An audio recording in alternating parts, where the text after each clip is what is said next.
Hey, I'm BKP. I'm checking my phone since Dr. Whaley and Amanda say I have a problem. You know these people over here? You see how I get treated? Which problem was he referring to? Oh my God. Phone addiction. Social media phone addiction. I'm your host, BKP. Welcome to the All-Star Political Panel. We have Bruce, we have Rick, and we have Jane. And we're in downtown Blue Ridge. You hear hammers and people nailing and power saws, and we're going to hear the train. And I don't know what Rick's doing over here yet. I'm trying to get this rolling. But it's time to talk politics. Again? Again? Okay, Bruce, we'll start with you. Scoot up to the mic there so we can hear you. We'll start with you, Bruce. Yes, sir. Because I think this is the third week we've started with you, so I think for our fans out there, we've balanced out. Next week, we're going back to the old format. Yeah, that's right. No, I heard you a minute ago. GDP? GDP numbers out, 4.1. 4.1. God, I hate this winning. Gosh, it feels... You're going to get tired of winning. This winning is getting 4.1 so old. GDP out this morning. Yep. It's going to get better. Okay. Now, Rick, let me put you on the spot. Yeah, you're going to, I know. All right, let me put Rick on the spot. 4.1 GDP, Bruce got that. Everybody has to give good news, and everybody's on the spot, so he got his. Give me one more thing that has happened recently, this week or today, that is good news. Tariffs with the EU. You got tariffs with the EU. Positive, shooting for possibly eliminating them. But I think he really, he showed the farmers, stick with him. If you get into a little bit of trouble, we'll support you. We got your back. But just, let me take this and run with it. And I think it rung true. Well, Mexico may be soon to follow. Yeah. Well, before we get to that, I will say this. 2 weeks ago, when he started putting the pressure on the EU, okay, we started putting the pressure on the EU with tariffs. Joni Ernst, the senator from Iowa, right? She's senator from Iowa. Joni Ernst was on one of the Sunday morning shows, and the host was putting so much pressure on Joni Ernst to try to get her to say, farmers are up in arms, farmers are mad, farmers are turning on Trump, farmers are so mad at Trump they'll never vote. She was doing everything. I'll never forget watching that. And Joni Ernst looked at the host and basically said, the farmers know it may be tough, but they support the president. Could not push Joni Ernst to say anything because she had went out there, and the farmers are in support of the president, knowing that something has to happen. All right, good news of the week. Give me some good news. That Trump successfully negotiated the return of the remains of our servicemen from North Korea. This could never happen again, folks. Freeze this right now. Those are my three subjects this week. and we did not rehearse that. That was unrehearsed. It was. It's always unrehearsed. Well, I know it's always unrehearsed. But those are my three subjects. The GDP, the EU and tariffs, and somebody's son, father, husband, whatever, has come home, 50 at least, from North Korea. And for veterans out there, all Americans, but for veterans out there, this is an amazing day for veterans that, you see there's no man left behind. Okay, that's our belief, no man left behind. And you see motorcycle groups all the time that ride, and they'll have big patches, MIA and stuff like that. And let me tell you something, if you've ever, Afghanistan, Iraq, been deployed anywhere, and I have not, but if you've ever been deployed anywhere, you come home in your soul wanting everybody else to come home no matter what. Correct? Right. So that was great. Now, so are you saying that North Korea is not quite the failure the media is making it out to be, that summit, there's possibly light there around that? Is that what you're saying? Well, I believe that of course, the fake news is pushing everything bad, so you can't pay any attention to that if you have a brain, in my opinion. I think North Korea is going to totally turn around. I really do. Now, Hopefully. I really think that when they had that setback right after the meeting, I'm not sure I quite understood that, but I know there's still factions in North Korea that aren't really for this getting back or getting rid of the deep state. I think there's still some in there, but I believe that North Korea is going to be just fine, and now we're starting on Iran, and that's what they've been saying all this time.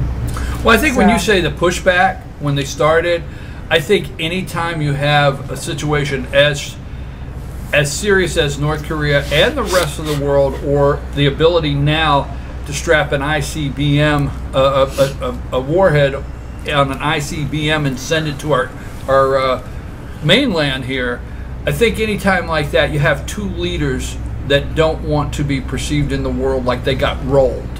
You know, like they got rolled no one in the likes deal. to have that Right, feeling. so I think there was a little bit of the media. See, the thing that Trump has to overcome is when he goes to these things like NATO, and he goes to Helsinki, and he goes to the G7, and he goes to the Korean Summit, is the media's preparing you and I for the failure of it all the way through. You understand? So that's and if what it's a success, they can make a failure out of that. It's totally amazing.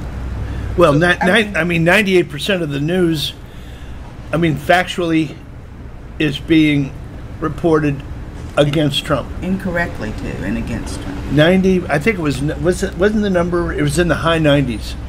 Literally, 98% of the news is being reported negatively when it comes to Donald Trump.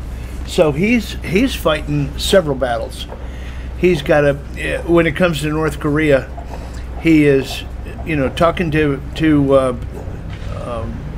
Kim Jong-un, and talking about denuclearization when everybody is hoping that he fails. So he's got so many battles that so many fires that he needs to keep contending with, that it's just amazing he gets done what he does get done. And the scariest part about that to me is the rhinos. We have enough trouble with the people that say, yeah, we hate Trump, the never haters, but then we have the rhinos who don't say it but then act on their behalf, and that's what we got to get over, I think. Well, I think if you look at the media enjoying little Bobby Corker. Oh my goodness! And did you not want to come through the television the other day? Okay, Jeff the Flake. Jeff the Flake. All right, you got that one. Yeah. Okay, you got little Bobby Corker, Jeff the Flake. But both soon to be gone. Thank you. Right. So now that's why they're running their mouth, because they're going to be gone. Switch gears. Okay. Yes, sir. Briefly. Why was that the first good news that you brought up on GDP? What do you think the importance of the GDP being 4.1? I want to go back to that because all three of you gave a different subject. GDP 4.1. Explain the importance of that to you, to the country, where we're at, what that means. Well, I don't think we've had a GDP number, much over 3.5 for I don't know how many years. Certainly probably not since the 2008 recession. So, it's an indication that the wheels of the economy are meshing and moving forward, and then there should be more good news to come. My question to you, and I'll tell you, I think the last time, and it wasn't, we don't have time for this, but I think the last time we had a real economy, okay, was Ronald Reagan. I think all the other economic events that we've had have been created by forces outside of true capitalism. You're talking about probably Clinton, right? Spinning the wheels. We didn't have we haven't had true capitalism spinning the wheels. And even with Ronald Reagan, it wasn't true, because then what happened is we turned into a service. We were losing manufacture. We turned, but still, the wheels were turning. Mm-hmm. I think this 4.1 GDP. I think what could be missed here is this 4.1 GDP is a real economy, wheels turning. There's manufacturing up. There's manufacturing that's come home. There's manufacturing plants being built. I follow with my social addiction, Amanda. I follow Governor Scott Walker out in Wisconsin, with my social addiction, and I could go on there and that what is that? $500,000 jobs that just went to Wisconsin. Foxconn, right? Mm-hmm. And he's breaking ground. Every time I turn around, he is posting groundbreaking stuff. So what I'm saying is I think the 4.1 GDP is the actual capitalism starting to turn, manufacturing coming back, people purchasing, people building, people buying, and it's the cycle that we need. In the past, even with George W. Bush. Brian, the economy... Do you understand where I'm going? Yeah, the economy is the core platform that is keeping him so popular right now. Remember it's the linchpin of our economy. I mean, you got to have a good economy. Yeah, and you saw the headlines on Fox, I'm sure, with Schumer's picture. It said, "It's the economy, stupid." Those were the exact words. You know, it's really, really tough to go out as a Democrat and rail against the economy. Really? They can. You know, look at the jobs numbers. The jobs numbers are off the chart, positively. And you know, you got the GDP report now. I mean, this whole thing is just. I'm sure it's just festering in the left. Well, we've repatriated money. Yeah, we brought money back. We have a tax cut. We have new manufacturing. We have money to spend. So on. So that's that. You go to the tariffs. You brought up the tariffs. Talk a little bit about the EU. Have you been nervous at any time on the talks of tariffs, or have you, and where are you at on China and truthfully, yes, I have been nervous. Call me anytime you get nervous. Yeah. I haven't been nervous one iota. Thank you, Jane. Well, I got to tell you, you know, you listen to all the you know, the pushback, and you say, man, I hope this thing works. But we still have his back. And what Bruce has said several times on the show is, you know, there's going to be a little pain and suffering along the way at some point in time, and the farmers just went through that. So the representative of the EU comes to the U.S., and what happened the day before? Trump called the EU a foe. That was one day before he showed up and met with him, and established a plan going forward to hopefully eventually eliminate the tariffs. Well, I think I'm going to go with Jane. I've not one iota, not 1 minute, not 1 second have I been worried about the tariffs. Not 1 second, because I know. But you know, the mainstream media is going to find, you know, some little manufacturer that does something with aluminum or steel or plastic. They already have out in California. That's getting hammered. That's getting hammered, and you know, they're all going to say, well, what's the president going to do for me? You know, I want the same treatment as the farmers. You're going to hear that. She had her hand up. I have my hand up. Ms. Smith, may I speak? Well, here's the way. I'm not an economist. I mean, I want to hear more about Ms. Smith. That brought back memories of Ms. Smith. I took econ, and in college, I mean, I did well in everything but that, I got to tell you. But the thing is that when I look and when I hear the numbers, we've been ripped off trillions for a long time on these tariffs. It's black and white. It seems like a slam dunk to me that we're saying no more, like Trump's saying. No mas. They're going to have to they're going to have to accept it because we're the biggest country in the world, and it's a fair deal. They're going to have to, and they're not going to go to war over that. They're going to have to compromise with the tariffs, I think, because they've been many countries, the EU, they've been China ripping us off for so long, Japan on the cars. I think it's just simple. Now we're just going to get it back in the middle, and they can't say no. China might go to war over this. China might go to war over trade. They won't. Then there won't be anything left to sell. We'll all be dead. Well, China has a balance that they're concerned about that they don't talk about. They can do two things. They can produce that stuff and sell it to their own people, and they could. Mm-hmm. But the Chinese will never tell you that they don't want to produce that stuff and send it here. They want our They want you and I to want half of this stuff. This computer is a Chinese computer. They're an export-driven economy. They want that, and I agree I agree with you 100%. But I don't think it's going to go to the point to where I think they may have a private meeting with Trump, and then the media will go crazy like Helsinki, you know. But I think President Xi, is it Xi? Xi. I think Xi President Jinping. Xi may say, hey, I need to fly over there, okay? And you and I need to shut the door for a minute. I don't know. The media will go nuts, come out with something, and everybody saves face. And I do say China wants to save face, and I think Trump will let him. But go ahead. Yeah, but there's a lot going on with China because, you know, they are still the big benefactor of North Korea. And where did Kim Ding Dong go right after he, you know, had the thing? He went up to China. Yeah. You know, he did a debriefing with them. Okay, and then you got the bullet Taiwan. train. Then you got Taiwan. Go stop. You got Taiwan. 27 mile an hour. Which, you know, 8 days. Stop. considered part of China. You know, they don't even, you know, differentiate. Taiwan? Taiwan. And you have those two issues. Is that where the Dalai Lama is? I'm sorry. No, that's Tibet. That's a bad, I think he left Tibet.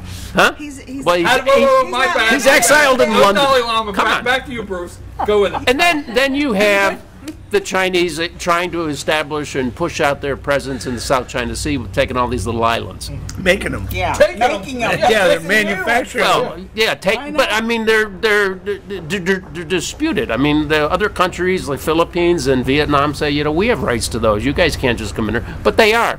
So you have China doing this stuff in the background, and they get real touchy Yeah. about people messing with their economy.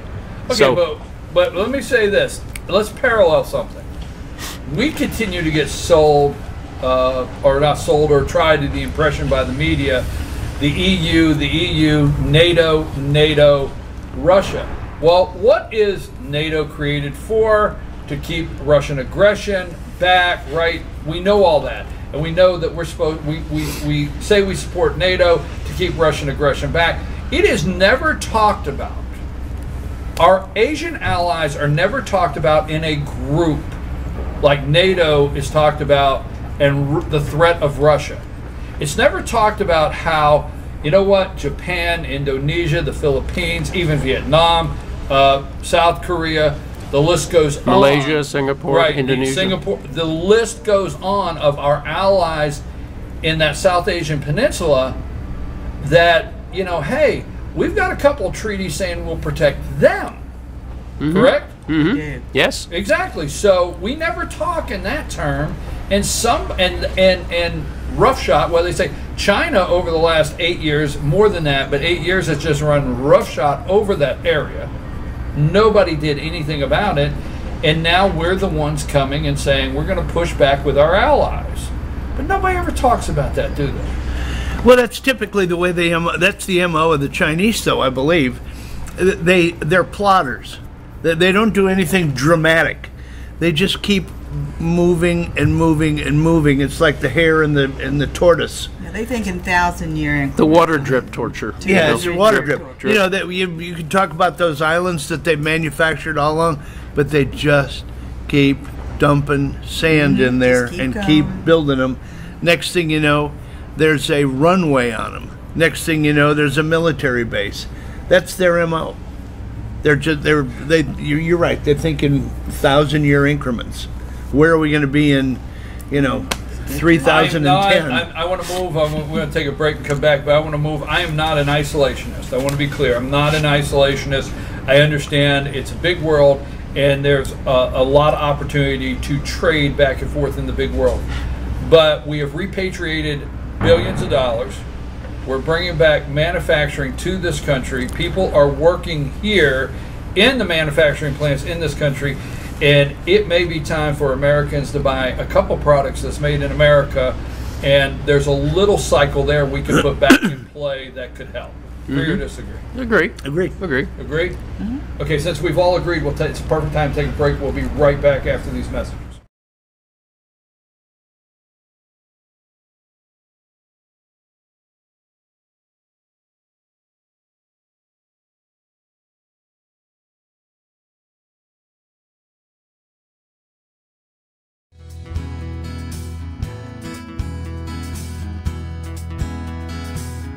Hello, my name is Chad Watkins. I'm the manager at Larry's Body Shop. We are a family-owned and operated business and have been serving the North Georgia area since 1978. We are located at 1216 Progress Road in LOJ, Georgia. Our shop specializes in collision repair, and we work with all major insurance companies. Larry's Body Shop is ICAR Gold, the highest role of training recognized by the collision repair industry. It is estimated that only 10% of collision shops meet these standards.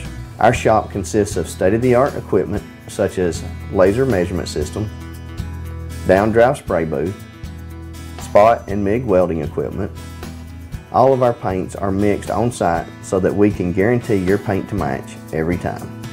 I know that having an accident can be a stressful event. We take pride in making sure our customers are satisfied with the repair of their vehicles. Our waiting area is clean and comfortable with free Wi-Fi and refreshing beverages. So if you're in an accident, stop by and see us at Larry's Body Shop. The Tupelo Tea mission is to provide over 80 premium tea blends for tea lovers who are looking for ways to explore new flavors and blends.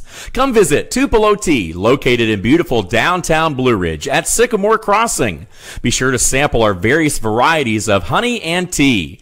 Visit us on the web at tupelotea.com or call us at 706-946-TEAS. That's TEAS. Tupelo Tea, located in beautiful downtown Blue Ridge. Circuit World, with multiple locations to serve you in Murphy and Franklin, North Carolina, Blairsville, Blue Ridge, and Ellijay, Georgia. Locally owned and operated since 1985. Appliances, electronics, and furniture. Name brand products like LG, Samsung, Dell, Whirlpool, Ashley, Catnapper, and more. No credit check, only 10% down on furniture, and only $10 down on any new lease purchase. Mention FYN10 for your special deal today at Circuit World.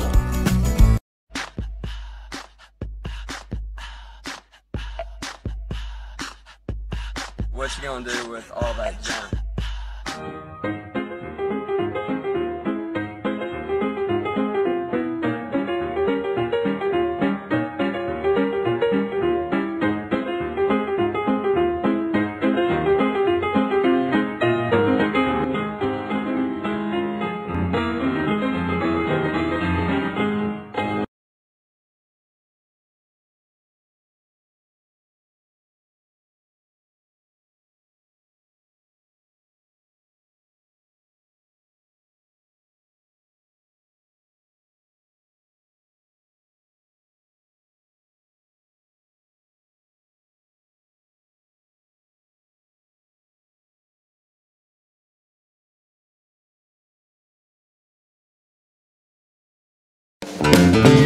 Ace is your helpful place for paint and home goods, tools, outdoor living, and lawn equipment. But did you know Ace Hardware of Blue Ridge is a little bit more? We have hunting rifles and accessories for your next hunting trip. We have Amish furniture imported directly from Ohio. And we have Ace Custom Woodworks for all your custom wood project needs, from cabinets to artwork. Ace Hardware of Blue Ridge. We have your new house in stock.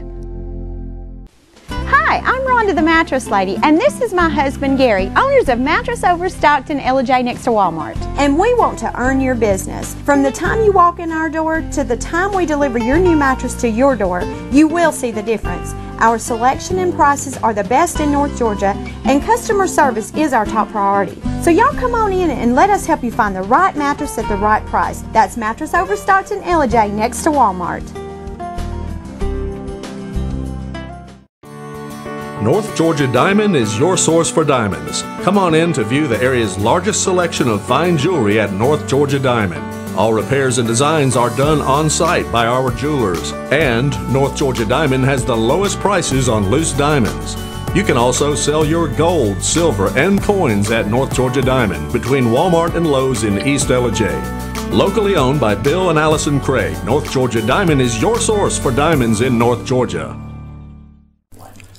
In 1981, Reed Nicholson began selling tires out of an old barn in Mineral Bluff. Little did he know that he had just laid the groundwork for the most trusted names in automotive services in the Blue Ridge area. In 1997, Nicholson Tire Center became what it is today, holding the same values of faith, family, and great customer service. 2 locations to serve you, and the Blue Ridge location is currently expanding to offer fast service and the largest U-Haul provider in Georgia. Nicholson Tire Center, Blue Ridge, and Mineral Bluff.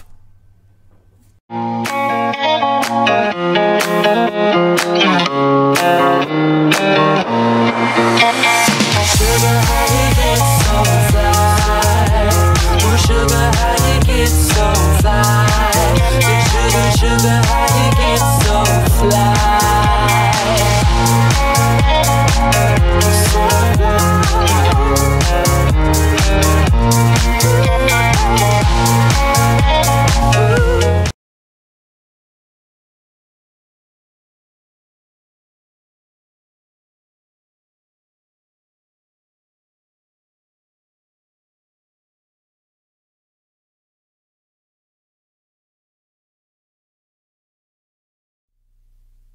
Beck, I'm your host, BKP. Do I look comfortable?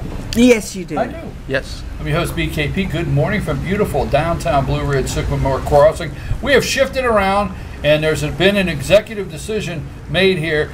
Jane is the executive that makes the decisions in the group, so our executive decision in the break was we are going to find something temporarily to. We love the sunshine, but it does play havoc with Bruce here, and we know we don't want you to not be able to see Bruce on the far end. Yeah. Bruce on the far end, okay. And then Rick, got to have that smiling. Those choppers, right? Grin Got to an be able to idiot. see those all the way from here to California. There you go. And so thank you, executive. You're welcome. All right. Now. Back, a couple things. We are going to be taking a break at 9:28. Just let you know ahead of time so you can go get your snacks. But at 9:28, we're going to take a break because at 9:30, don't go away too long, Republican candidate for governor Brian Kemp is going to be calling into the show with the panel here. And so we're going to ask him a couple of questions about the upcoming governor's race in Georgia and maybe even say congratulations to him on his decisive win Tuesday night. So that's at 9:30. And right now we're talking just politics, anything, current events, what happened an hour ago, 30 minutes ago. So let's get back. We talked about tariffs. Jane and I are in agreement. I was not concerned 1 minute, not 1 minute concerning tariffs. Still not. I'm going to leave it to the President of the United States to continue to negotiate this. Bruce, you said early on, and I'm talking shows, when we started talking about tariffs 4 months ago or whatever, or maybe even last year, we talked about would the American people be able to go through, we'll use the word pain, or what was necessary to get this trade balance straightened out. Yeah. I'm now feeling, now with you saying having a concern, I'm not calling it a concern. My concern was paralleled with Bruce if the people would have. I'm starting to get a feeling that the American people are smart enough, have looked at it, and know some tough days may be ahead of us, but we got to do what we got to do. You get that feeling now? Yeah, because I think Trump has framed it very well in the sense that, you know, when are we going to fix this? How are we going to fix this? We just jaw it to death and nothing's happened for 50 years. So if you're really going to fix the trade problem, you have to go through some disruption. And I think that's really resonating with the people. However, there will be groups that will be picked up by the mainstream media saying, oh, this is killing me. I had to lay people off. It's going to hurt my family, this, that, and the other thing. And they will be used up to the midterms as... Would that be like the lobster industry? Yes. Huh? They already found them. They sure did. Oh, yeah, absolutely. Yeah, they found the lobster industry. The Chinese love U.S. their lobsters. Seafood, and the lobster industry is already taking such a hit. Yeah. And so, America, go order the lobster tonight, please, to pick up the balance.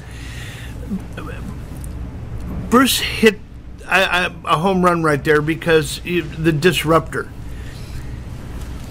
Both sides of the aisle are so used to kicking, and I hate the term, kicking the can down the road, which is what they've done for years and years and years and years. Don't worry about it today. Let somebody else worry about it tomorrow. When is someone going to step up and say, this tomorrow is now? Trump's just done that. And Trump is doing that. Tomorrow is now. We're going to fix it. We're going to cause a little disruption. We're going to make some people mad. Both sides of the aisle. Trade, immigration, taxes. Exactly. You can take anything that he ran regulation. On. We've pushed that stuff down the road just way too long. And it's tomorrow is now in Trump's vernacular. Well, yeah, I have two things. One is because he's been so transparent. Most people, I don't believe, in this country, realize just how badly we were being taken advantage of with the tariffs. It never was just laid out as clearly, I don't think. I may be wrong. And Trump is laying it out clearly. And because of that, yes, I think this country is going to rise up. We're going to have hard times, and we understand it better now, and I think that we'll be willing to do that. And another thing is that I really believe, this is getting on the fringy end of, you know me, but I don't think it's only just... Where's my rope, Rick? That's right. I don't believe it's only kicking the can down the road. I believe Bush, and for certain, I think Clinton, Bush and for sure Obama, they weren't just kicking the can; they were selling our country out. They were strategizing. They were planning it, and they were that's strategizing. So they, kicking the can. Rick got the ball rolling. Jane, you're right. You got the ball rolling with kicking the can. Jane, you brought it home with selling this country out. And they knew what they were doing, and they had an agenda. They knew. They you know, if you want to go down the rabbit hole, she's absolutely right. They, you know, we could talk about New World Order on a different day, but well, the money on the tarmac. I mean, give me a break. I mean, you're just endless. The tariff they allow. Okay, let me. Loretta Lynch has no grandchildren. She has some stepchildren, but she doesn't have any grandchildren. Do you know I've never heard that until now? Switch gears, because sometimes we don't get to subjects. Paul Ryan's going home. Yay! I was going to say you don't have to play the soundboard of cheering. I was going to say, don't hit the applause line. I think they'll do it. Okay. So the applause, just see the applause thing go. Yeah, the audience. You know, you're at the Jay Leno show. He's going to Hollywood. Eddie Munster remake. We have any more Paul Ryan going home one-liners? Okay. Good riddance. JJ for speaker. Okay. Oh yeah, they say he won't get enough. Don't steal my line. I'm sorry. I've talked to you about that. Okay, I'm so Paul excited. Ryan's going home, so he can coach his son's little league team. Good for him. Well, that's the nicest thing I can say. Okay. Jim Jordan. Love that put guy. in JJ. yesterday. He actually put in whatever you do, file the paperwork or make the official notice or go to whatever. He put in yesterday his official notice. He wants to be Speaker of the House. It'd be great. What say you? You support that? Yes. Jim Jordan support? Yeah, I do. All right. What about you? Absolutely. What about you? Oh yeah. All right. It's 4-0. Jim, you're in. Yeah. Next. But here's where I'm going with that. It's gonna be hard. I think the same kind. How do I say that? The same group of people that came out in Georgia Tuesday night and voted for Brian Kemp want Jim Jordan as Speaker of the House. And I think that's all over the United States. I just really do. Because we're not voting, it's the daddy. Yeah, but obviously there's our problem. Yeah. Obviously with the left coast and the right coast and the Chicago in the middle,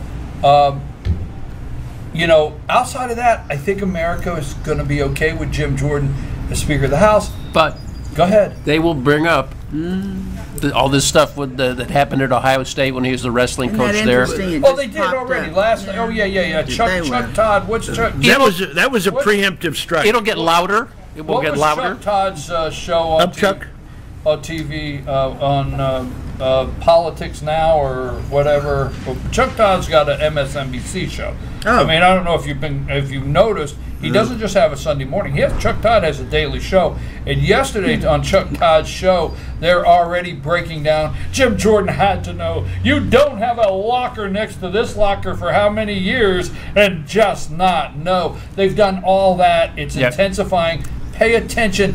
Preemptive strike. It was a preemptive strike because a month ago. Remember a month ago? Exactly. Yeah, that was so planned. No doubt about it. But these things that like these preemptive strikes, they're not paying off for them, are they? Not with the general public, but I'll tell you, our problem are the rhinos, the Republicans that are against the Trump movement. I believe they're our biggest issue. Are the rhinos? Well, we got a lot of them. A lot of them are leaving. We got to call it like it is. It is. I'm going to tell you, I don't think Donald Trump wants Jim Jordan to be Speaker of the House. Oh, really? I don't think so. I Do you think understand Donald Trump that wants Andy McCarthy to be Speaker of the House. Anyone that. Why? More middle of the road. Jim Jordan is his but best friend. don't you think? I mean, like seeing the results of the Georgia election, for example. You know, that the endorsement of Trump really seemed to jumpstart or push him way beyond the winning line. Don't you think? Brian Kemp won regardless of Trump. Not 70-30. Okay. Not 70-30. Okay. That I'll give you. Okay. But Brian Kemp won regardless of Trump. But are other Republicans seeing that effect? That yes. Trump is now more of a factor? what Trump did in Brian Kemp's race last week has Joe Donnelly in Indiana scared to death, has Claire McCaskill scared to death, has what Trump did. Trump came into Georgia. They're going to say, Georgia's red. Garbage. You got Casey Cagle. I know we're kind of switching gears, but just to get, that's where we're at. Casey Cagle had $10 million. $10 million. Name recognition across the state. Everything was checked off in his column. Except winner. Yeah, well, yeah, okay, but Donald Trump put that tweet out, and man, we have a runoff election that went up. Okay, let's just say, what's the Donald Trump effect? Voter turnout. Voter turnout. Yeah. Brian Kemp would have won Tuesday night without Donald Trump's endorsement. Voter turnout in the Republican Maybe Party. 55-45. Yeah, pick a number. Republican turnout would not have been as high. What Donald Trump did that scares other people in other states is he can still motivate the base to go vote. He sent them to vote, and 570,000 Republicans went to vote. Okay, it's not large, but it's much bigger than anticipated. That's the Trump effect. That's what the Claire McCaskills and people like that are concerned about. All you have to look at are the talks that he's going all around the country, and you look at the turnout, 10,000 people, 20. That's America, and they're turning out. They're standing outside, and when it comes to the country, I think the country is behind them, and it's not going to be a blue wave. I'm still concerned with that little group of senators and all right, let me say this. That's what I'm worried about. This is our positive show on Friday, so I'm not being negative, I'm being factual. My concern with Republicans is, okay, we're the four that pay attention, and I don't say that jokingly because realistically, we're the four that pay attention, and sadly to say, the next 20 that walk down the street are not paying attention. And actually, I'm giving us higher percents than the. We should grab really a couple people walking by and do ask that them. interview like Waters We should do that sometime. Can we stay on point? Let's do. So, we're the four that pay attention. The people that don't pay attention, that grab on to sound bites and grab on to 2 weeks before an election, that vote, and that's a big number. My concern is they go home and say, well, wait a minute, why do I want a Republican in office? The debt, they've been there, let's see, they've had it since 2010, correct? Right? They've had it since 2010. It's 2018. In 8 years, the debt has gone under Republican rule up X. It's going through the roof. They've passed some of the biggest budgets. Paul Ryan passed an enormous budget twice that just paid everything off. Okay. They did not really do anything on health care. Okay, so why? Tell me again why Republicans need to be in there to cut the debt, to be fiscal conservatives. You understand? Yeah. Why do you know, if you're sitting at home and you're not paying attention, you have a hard time telling everybody, well, you need Republicans, because you know what you did at 8:30? You said 4.1 GDP. We can't grow out of the debt. But there seems to be no effort or minimal effort to even discuss the amount of debt and our spending. Don't you think everyone's fixated, though, on the midterms, and issues like that will probably be addressed in the next 2 years before the next general election? I agree, but my concern is, all right, first of all, let's go to something we didn't even talk about because we only got 12 minutes till we have to go to break. We didn't even talk about this 2 weeks ago, and now let's talk about it. Kavanaugh, okay? Let me ask you a question. Who dat? Let me focus this, huh? Who dat? Supreme Court nominee Kavanaugh. But I want to ask you this question, okay? Are you upset the way that the media has framed Roe v. Wade as a women's health issue? Don't get me started. No wonder I asked you. No, my thing is I understand, okay? Listen, I understand. You understand. Me, I'm different. But I go home and I read Roe v. Wade. I read what it's abortion. We don't have time, but I read it and then I watch the media and everybody turn the narrative to woman's health issue. It is not, and I don't think, I guess I don't have the right, but I'm going to say it is not. Roe v. Wade, the case, stay focused in this box here, the case of abortion is not women's health. Am I wrong? No. Listen, as a woman who's had a child, and you as fathers who have children have felt that baby kick in that womb. And it is a feeling and a sensation that nothing in this world can match. So for a woman, or a man, but for a woman to say, I am concerned with my body. It's my body that I have the power over. It's my body. Do you think any of us would ever say when we were pregnant, or I don't know, a lot do, but I have this baby in there that's a live person, and it's a thing that you just can't explain. And so I am greatly offended. Talk about abortion on different levels, but when you negate the fact that there's a baby in there and it's just the woman's body, I really get upset about that. Well, I think what upsets me the most is a couple things, as we've talked about it before, is the way they try to frame it so somebody that doesn't pay attention gets it this way. It's settled law. That one gets me. Oh, the American people, when asked, this is what they say, when asked, the American people overwhelmingly by 69% agree that Roe v. Wade is settled law and should not be overturned. Okay, wait a minute. This is one of those questions. Let's go sit these people down to 69%. Let's ask a couple more questions. Let's do a little study on them. Okay, what is Roe v. Wade? Well, I don't know. It's just settled law. Exactly. Here on TV. The percentage is higher of the people that don't even understand what Roe v. Wade is. It's women's health. I think it's not all agreement, I know, and I don't speak for all of us, but I already know the answer.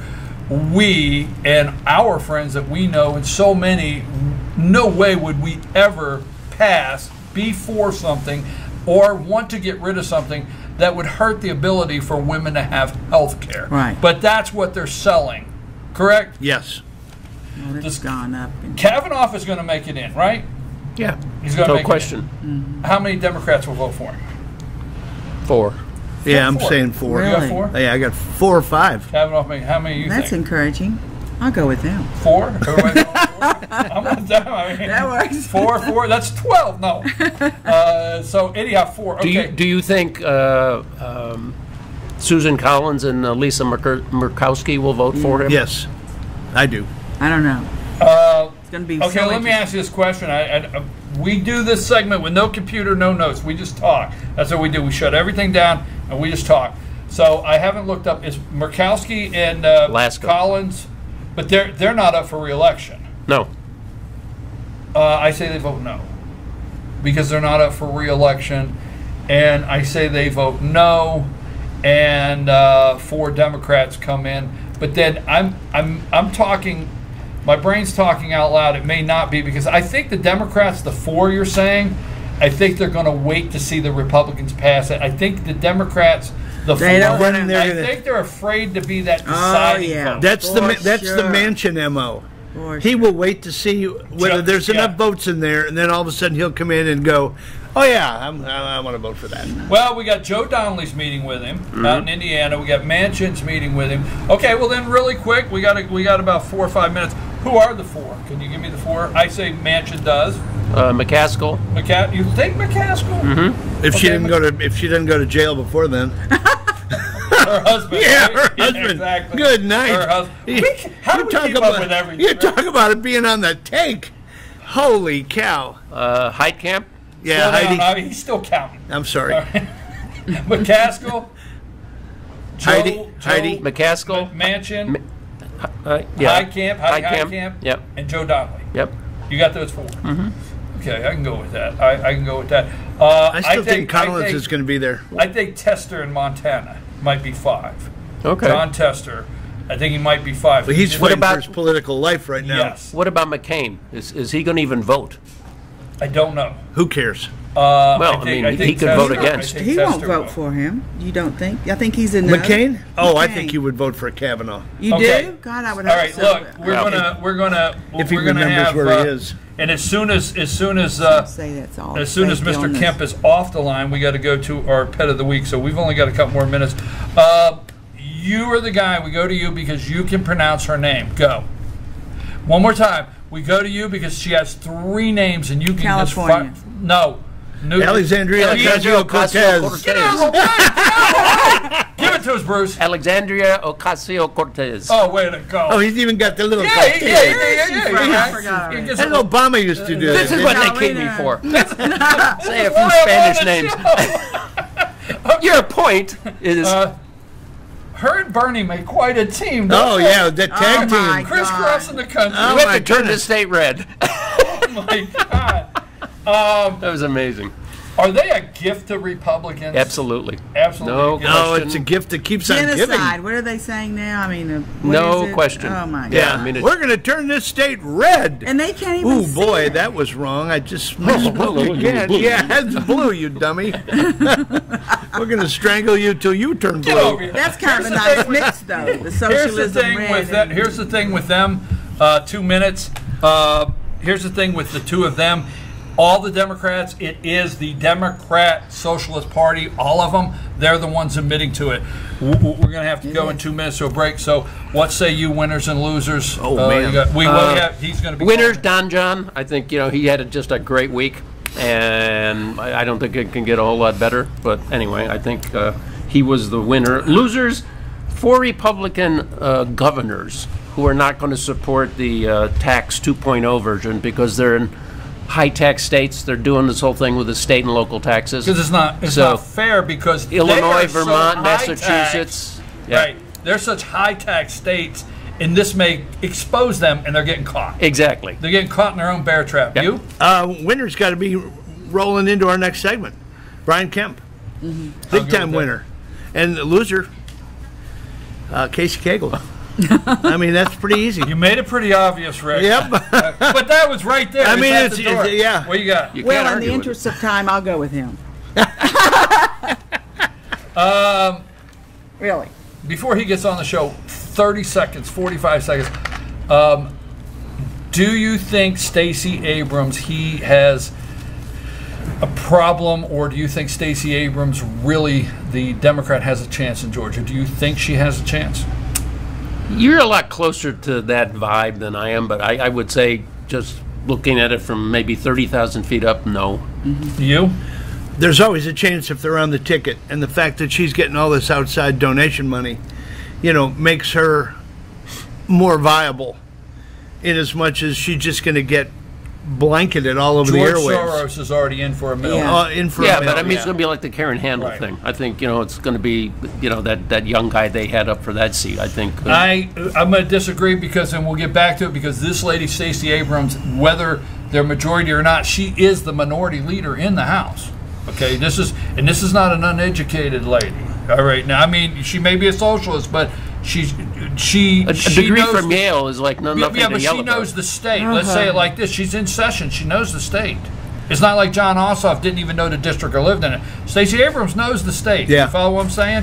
And don't forget, on the Democrat ballot, down ballot, don't forget there's 3 African Americans on the ballot: governor, lieutenant governor, and I think education secretary. Okay, so what's the state African American Caucasian split? But then watch the media do the sensationalizing, because you know what she could be? The first African-American female governor in the United States. So that's in every line. Go ahead. I believe she may be viable, but I believe she will not win. And if she does, it will be a dark day in Georgia. I will say that. I just can't see it because the kind split of play for on one words, thing. isn't it? Okay, we're gonna go to break on that, because Am I going to jail for that? dark day in Georgia. If she wins, Rainy night in Georgia. Jane did not say that. Serenity now, serenity now. Heart, heart, heart. Okay, we'll be back right after. Don't go away, because it's not the usual 12-minute commercial break Amanda does. Okay, it is like a minute and a half. Don't go away. Brian Kemp right after these messages. Right here. Stay close.